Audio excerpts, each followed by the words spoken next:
Good morning class 8। हम लोग बेटा पढ़ रहे थे कि भारत में किन किन नदियों का वर्णन नेहरू ने अपनी भारत की खोज पुस्तक में किया है, और मैं आपको समझा रही थी कि किन किन नदियों का वर्णन किया है। ये आपका एक प्रश्न भी था कि भारत की खोज नामक पुस्तक में या तलाश नामक जो चैप्टर है, पार्ट है, उसमें किन किन नदियों का वर्णन हुआ है।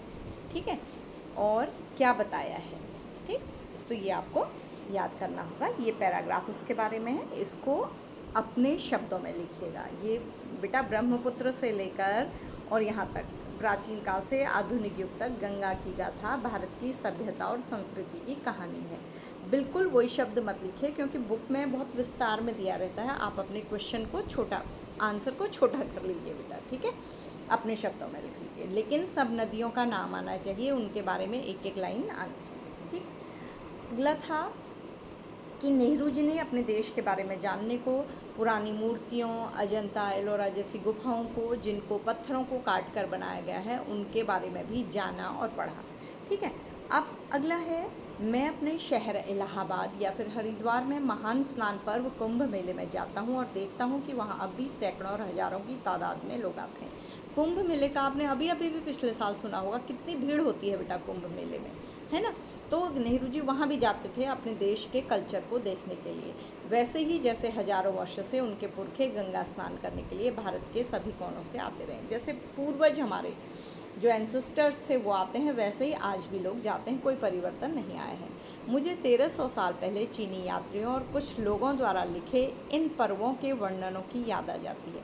तो चीनी यात्री हुइनसांग जो भारत आए थे, उन्होंने भी इन पर्वों के बारे में, इन मेलों के बारे में लिखा है। तो नेहरू जी ने उसे भी याद किया कि उन्होंने कैसे लिखा। गो की, चूँकि उस समय भी ये मेले पुराने पड़ चुके थे और अनजाने प्राचीन काल में गुम हो गए थे, मतलब बहुत पहले से होते आ रहे थे और प्राचीन काल में मतलब अतीत की चीज़ हो गए थे। मुझे हैरत होती थी कि वह कौन सी प्रबल आस्था थी जो हमारे लोगों को अनगिनत पीढ़ियों से भारत की इस प्रसिद्ध नदी की ओर खींचती रही। तो मुझे आश्चर्य होता था, गंगा नदी की तरफ इतने लोग किस आस्था के कारण, किस विश्वास के कारण आते हैं। बच्चों, गंगा भारत की ऐसी नदी है जिसे पौराणिक कहानियों से जोड़ा जाता है और लोग उसको देवी की तरफ पूजते हैं। गंगा नदी को नदी नहीं मानते, देवी मानते हैं। वैसे तो बच्चों वास्तव में हम लोग गंगा को देवी मानते हैं, देवता मानते हैं, लेकिन उसको गंदा करते हैं। और इसके कंपैरिजन में हम अगर फॉरेन कंट्रीज में चले जाएँ, वो देवी देवता नहीं मानते, लेकिन अपनी नदियों को बहुत साफ रखते हैं। तो हम भारतीय विश्वास तो बहुत करते हैं, अंधविश्वासी भी होते हैं, विश्वास भी करते हैं, लेकिन अपने देश की प्रकृति को अच्छा करने के लिए कोई प्रयत्न नहीं करते। ठीक है, अब आगे बढ़िए। मेरे अध्ययन की पृष्ठभूमि के साथ इन यात्राओं और दौरों ने मिलकर मुझे अतीत में देखने की अंतर्दृष्टि दी। मतलब मेरे इधर उधर घूमने के कारण मुझे अतीत को जानने का मौका मिला। भारत की जो तस्वीर थी उसमें धीरे धीरे सच्चाई का बोध घर करने लगा। भारत के बारे में जो मैंने सुना था वो बातें मुझे घूम घूम कर सच्ची लगने लगी। मेरे पूर्वजों की भूमि में ऐसे जीते जाते लोग आबाद हो गए जो हंसते रोते थे, प्यार करते थे, पीड़ा भोगते थे। इन्हीं में से ऐसे लोग भी थे जिन्हें ज़िंदगी की जानकारी और समझ थी। इस अतीत के सैकड़ों सजीव चित्र मेरे मन में भरे पड़े थे। मतलब तरह तरह की कहानियाँ, तरह तरह के लोग जिनके बारे में मैंने इतिहास में पढ़ा था, वो आज भी नेहरू जी को जगह जगह जब वो घूमते थे बच्चों अपने समय में, उन्हें दिखाई देते थे। जब भी किसी जगह जाता था, उस विशेष स्थान से संबद्ध चित्र तत्काल मेरे सामने आ खड़ा होता था। मान लीजिए वो इलाहाबाद गए, इलाहाबाद के बारे में पुराने इतिहास में क्या कहा है उनके समझ में आ जाता था। आगरा के बारे में पुराने इतिहास में क्या लिखा गया है, आगरा जाते तो वो याद आ जाता। ठीक है, बनारस के पास सारनाथ में मैंने बुद्ध को उनका पहला उपदेश देते हुए लगभग साफ देखा। तो जब वे सारनाथ गए तो उन्हें काल्पनिक रूप से बुद्ध की सारी कहानियाँ याद आ गई और उनको लगा कि बुद्ध उनके सामने ही उपदेश दे रहे हैं। काल्पनिक रूप में देख रहे हैं बच्चों, सच में नहीं देख रहे हैं। 2500 वर्ष का फासला तय करके उनके कुछ अभिलिखित शब्द जैसे दूर से आती प्रतिध्वनि की तरह मुझे सुनाई पड़े, क्योंकि उन्होंने बुद्ध के बारे में स्टडी की थी। तो वहाँ जाकर जब उन्होंने चित्र देखे, जाना, लोगों से पूछा, तो उनको लगा कि बुद्ध के उपदेश जैसे उनके कानों में रिफ्लेक्ट हो रहे हैं, सुनाई पड़ रहे हैं।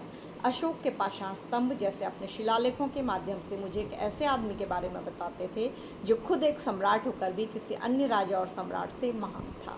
तो अशोक के बारे में जब उन्होंने उसके स्मारक देखे, पत्थरों पर लिखा हुआ पढ़ा, धातुओं पर लिखा हुआ पढ़ा, तो उनको लगा कि वो वास्तव में महान राजा थे।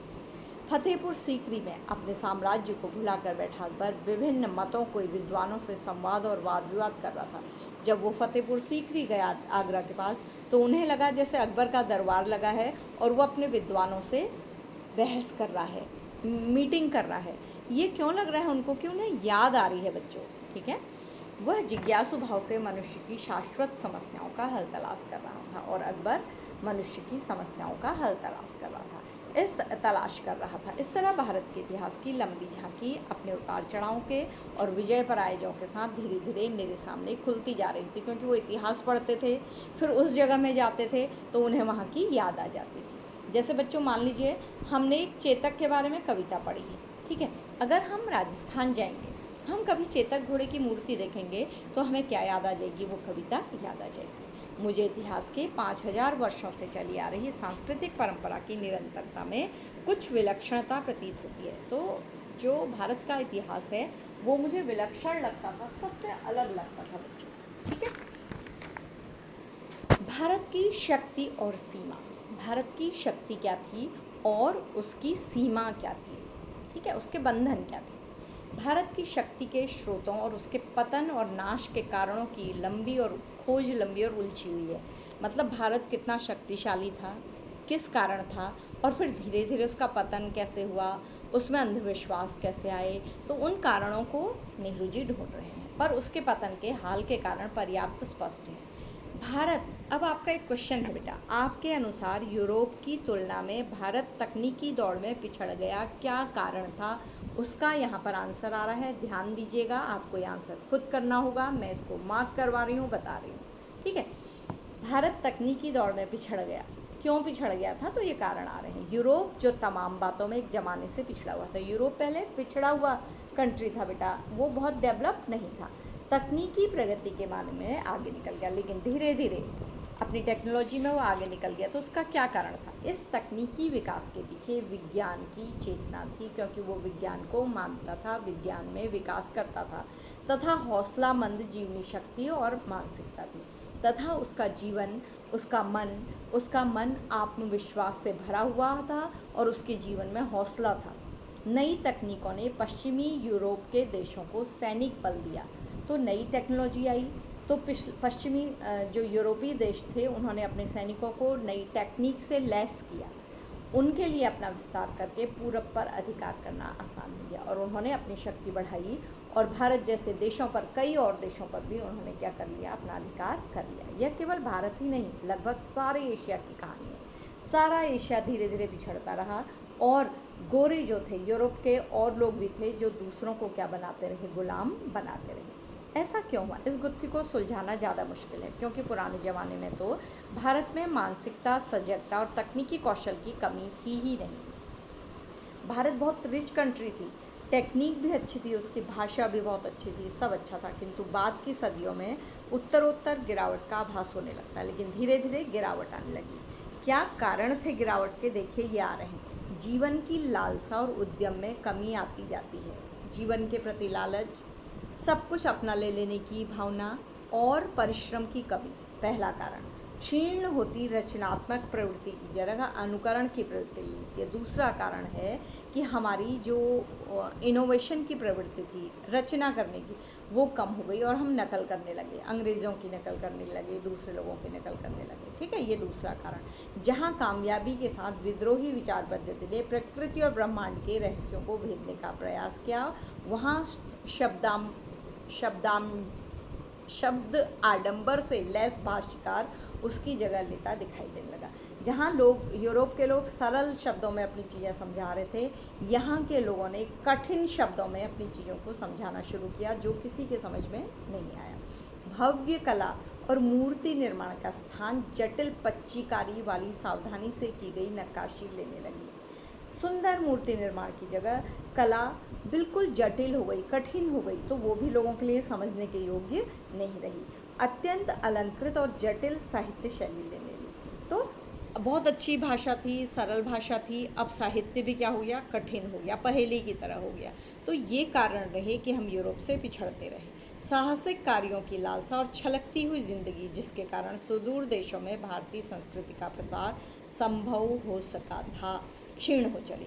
जो हमारे भारत के साहस के कार्य थे और हमारी संस्कृति थी, जिसका असर पश्चिमी देशों पर भी था, वो हमारे ही देश में क्या हो गया, कम हो गया। हमारी अपनी संस्कृति को भी हम क्या होने लगे, भूलने लगे। ये भी एक कारण है। ठीक है, जांच पड़ताल की विवेकपूर्ण चेतना लुप्त होती गई। हम किसी चीज़ को ऐसे ही अपनाने लगे, हमने उसके बारे में कुछ जानने, सोचने, समझने का प्रयत्न नहीं किया, छोड़ दिया। अंधभक्ति करने लगे, मूर्ति पूजा करने लगे। हमारा जो ज्ञान है, हमारा विवेक है, वो लुप्त होने लगा। हम नकल करने लगे। अतीत के विकट भार ने उसे कुचल कर रख दिया। तो अतीत का जो विकट भार था, मतलब अतीत हमारा समृद्ध था। इस बात ने हमें और भी क्या कर दिया, परेशान कर दिया कि हम पिछड़ते जा रहे थे और अतीत से दबते जा रहे थे। मतलब अतीत समृद्ध था, इस बात के खाली उदाहरण देते जा रहे थे, तो उससे कोई लाभ होने वाला नहीं था। वह एक तरह की मूर्छा से ग्रस्त हो गई। मतलब भारतीय जैसे अचेत हो गए, उनको लगता था हम सबसे महान हैं। इस महानता के भ्रम में वो पड़े रहे और तकनीकी विकास उन्होंने नहीं किया। मानसिक जड़ता और शारीरिक थकावट की इस हालत में भारत का ह्रास होने लगा। अब भारत मानसिक रूप से भी पिछड़ गया, शारीरिक रूप से भी शिथिल हो गया और भारत क्या होने लगा, पिछड़ने लगा। वह गतिहीन और जड़ हो गया, उसकी आगे बढ़ने की गति कम हो गई और वो विवेक शून्य हो गया। जबकि विश्व के दूसरे हिस्से प्रगति के पथ पर बढ़ते गए और जबकि यूरोपीय देश प्रगति के पथ पर बढ़ते गए। तो आपको समझ में आ गया होगा कि यूरोप की तुलना में भारत तकनीकी दौड़ में क्यों पिछड़ा। बच्चों, मैं फिर से आपको बता रही हूँ, देखिए उसकी जो मानसिक और शारीरिक शक्ति थी, वो उसका कम प्रयोग करने लगा, है ना। और उसमें लालच आ गया, चीज़ों को अपना लेने का, अपने अधिकारों को ले लेने का, और उद्योग करना उसने क्या कर दिया, कम कर दिया। ठीक है, और उसकी जो भाषा थी वो कठिन होती गई, उसका साहित्य कठिन शब्दों से युक्त होता गया, उसके सब्जेक्ट कठिन होते गए जो सामान्य लोगों को समझ में नहीं आते थे। उसमें जो उनके वहाँ मूर्ति कला थी वो भी जटिल कला में तब्दील हो गई, जो जटिल कला किसी को समझ में नहीं आती थी। उसके साहसिक कार्य जो प्रारंभ में वो किया करता था, जिनकी कहानियाँ थी, उसकी महान संस्कृति धीरे धीरे क्या हो गई थी, मिश्रित हो गई थी। उस संस्कृति में गिरावट आ गई थी, रूढ़िवादिता आ गई थी। मतलब वो पुराने रीति रिवाजों को मानने लगा था, जादू टोनों को मानने लगा था, मूर्ति पूजा करने लगा था। तो इस तरह से वो अपने अतीत में खोया रहता था कि हम महान हैं और कोई प्रयत्न नहीं करता था, इसलिए वो तकनीकी दौड़ में क्या हो गया, पिछड़ गया। ये इस क्वेश्चन का आंसर है। किंतु यह स्थिति का पूरा और पूर्णतः सही सर्वेक्षण नहीं है। यदि केवल जड़ता और गतिहीनता का एक रस और लंबा दौर रहा होता तो उसका नाता अतीत से पूरी तरह टूट जाए। तो फिर लेखक खुद ही कह रहे हैं कि ये गतिहीनता और जड़ता चल तो रही थी लेकिन पूरी तरह से नहीं थी, क्योंकि भारतीय संस्कृति जीवित थी। एक युग का अंत और उसके ध्वंसावशेषों से किसी नई चीज़ का निर्माण होता है। जब एक युग का अंत होता है, उससे जो बची हुई अवशेष होते हैं, उनसे नए युग का निर्माण होता है। इस तरह का क्रम भंग नहीं हुआ और भारत में निरंतरता बनी रही। मतलब भारत पूरी तरह से नहीं पिछड़ा, उसकी संस्कृति कहीं कहीं बची भी रही। इसके अलावा समय समय पर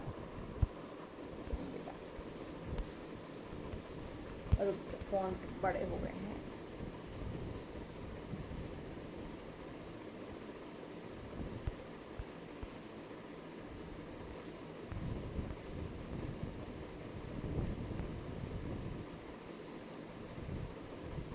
हाँ।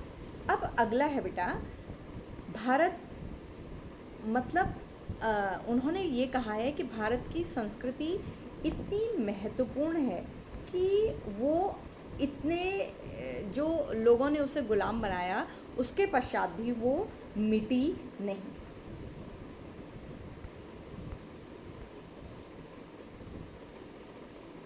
हाँ, किंतु यह स्थिति का पूरा और पूर्णतः सही सर्वेक्षण नहीं है। निरंतरता बनी रही, समय समय पर पुनर्जागरण के दौर आए। मतलब कुछ लोग भारत को जगाते रहे कि अपनी स्थिति को याद करो, नए को समझने और उसे अनुकूल बनाकर कम से कम पुराने के उस अंश के साथ जिसको रक्षा करने लायक समझा गया, उसका सामंजस्य करने के प्रयास साफ दिखाई पड़ते हैं। अक्सर पुराने का केवल बाहरी ढांचा प्रतीक के रूप में बचा रहा और उसकी अंतर्वस्तु बदल गई। मतलब बाहर से तो भारत वैसा ही दिखता था, लेकिन वो अंदर से क्या हो रहा था, बदल रहा था। हम लोग दूसरे की संस्कृति को अपने से श्रेष्ठ समझने लगे थे।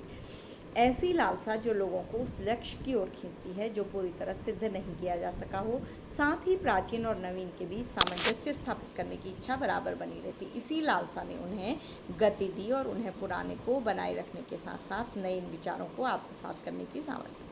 लेकिन कुछ ऐसे लोग थे जिन्होंने पुरानी संस्कृति को भी बनाए रखा और नई संस्कृति को भी सीखा। इसलिए हमारे भारत की संस्कृति पूरी तरह से नष्ट होने से बच गई। अब वो कह रहे हैं कि भारत की तलाश, अपने भारत को वो कैसे ढूंढते थे लोगों के बीच में जाकर। देखिए, जब वो जाते थे इधर उधर, या वो क्या सोचते थे अपने भारत के बारे में।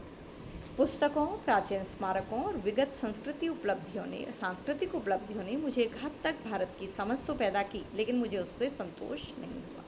उन्होंने पुस्तकों में पढ़ा, लोगों से जाना कि भारत क्या है, लेकिन वो संतुष्ट नहीं हुए क्योंकि वो और जानना चाहते थे। नहीं मुझे उत्तर मिला जिसकी मैं तलाश कर रहा था। उन्हें पूरा उत्तर भी नहीं मिला, वो सेटिस्फाइड नहीं हुए। वर्तमान मेरे लिए, मुझ जैसे बहुत से लोगों के लिए मध्ययुगीनता, भयंकर गरीबी और दुर्गति और मध्य वर्ग की कुछ कुछ सतही आधुनिकता का विचित्र मिश्रण है। जो आज उनके सामने समय है वो गरीबी लिए हुए है, दुर्दशा लिए हुए है, और जो मिडिल वर्ग है वो इस समय सबसे ज़्यादा परेशान है। मैं अपने वर्ग और अपनी किस्म के लोगों का प्रशंसक नहीं था, फिर भी भारतीय संघर्ष में नेतृत्व के लिए मैं निश्चित रूप से मध्य वर्ग की ओर देखता था। वो सबसे ज़्यादा मध्य वर्ग की लोग देखते थे, क्योंकि पूंजीपतियों को भी समाज से इतना मतलब नहीं रहता, गरीब अपनी रोटी की जुगाड़ में रह जाता है। तो मध्य वर्ग ऐसा होता है जिसका राजनीति में सक्रिय सहयोग होता है। तो मध्य वर्ग स्वयं को बंदी और सीमाओं में जकड़ा हुआ महसूस करता था, खुद तरक्की और विकास करना चाहता था। मध्य वर्ग विकास करना चाहता था, इसलिए उसे नियम भी मानने होते थे। अंग्रेजी शासन के ढांचे के भीतर ऐसा न कर पाने के कारण उसके भीतर विद्रोह की चेतना पनपी। जो मिडिल क्लास था उस समय, नेहरू जी के समय में, उसी के अंदर जो अमीर थे बच्चों, वो अंग्रेज़ों की गुलामी कर रहे थे, क्योंकि वो अपनी अमीरी को छोड़ना नहीं चाहते थे। गरीब थे, वो रोटी रोजी की जुगाड़ में लगे थे। जो मध्य वर्ग था वो आंदोलन कर रहा था कि उसे स्वतंत्र होना है। ये ढांचे को बनाए रखना चाहते थे और अंग्रेज़ों को हटाकर उसका संचालन करना चाहते थे। वो राज्य भी चलाना चाहते थे, राजनीति को चलाना चाहते थे। ये मध्य वर्ग के लोग इस हद तक ढांचे की पैदाइश थे कि उसे चुनौती देना या उसे उखाड़ फेंकने का प्रयास करना इनके बस की बात नहीं थी। तो लेकिन ये अकेले कुछ कर नहीं पाते थे। नई ताकतों ने सिर उठाया, वे हमें ग्रामीण जनता की ओर ले गई। पहली बार एक नया और दूसरे ढंग का भारत उन युवा बुद्धिजीवियों के सामने आया जो इसके अस्तित्व को लगभग भूल ही गए थे या उसे बहुत कम अहमियत देते थे। अब क्या हुआ कि गाँव की तरफ कोई नहीं देखता था, तो धीरे धीरे लोगों का ध्यान गाँव की तरफ भी आकर्षित हुआ। यह दृश्य बेचैन कर देने वाला था, इसलिए कि उसने हमारे कुछ मूल्यों और निष्कर्षों में संदेह उत्पन्न कर दिया था। तब हमने भारत के वास्तविक रूप की तलाश शुरू की। तो नेहरू जी को इन सब में बड़ा अटपटा सा लगता था, तो उन्होंने इधर उधर घूम कर देखना चाहा कि भारत है क्या। इससे हमारे भीतर इसकी समझ और द्वंद्व दोनों ही पैदा हुए। तो भारतीय जनता शहरी है, अमीर है, गरीब है, ये अंतर्द्वंद, ये कश्मकश इनके अंदर पैदा हुई।